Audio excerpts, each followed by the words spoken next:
Hey, what's up everybody and welcome back to the channel. In this video, I will be showing you how to withdraw gold coin by connecting your wallet.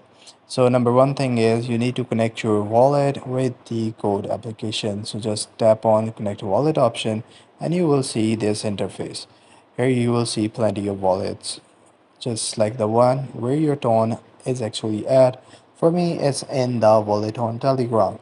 So I'm gonna just go and tap on the Telegram option and wait till the pop-ups comes up for the connection approval.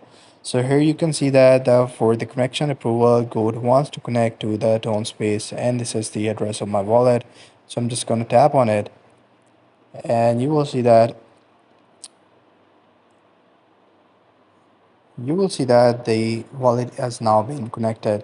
So all I have to do is to wait for the airdrop of the code application, which is supposed to be around the corner. So once the airdrop will be live, so all my tokens will be converted and into the code coins, and I can transfer those code coins to my Tone wallet. And once I do so, I will be able to swap them into the USDT and sell them.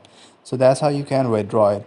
All you have to do is to wait for the airdrop. I hope you find this video helpful.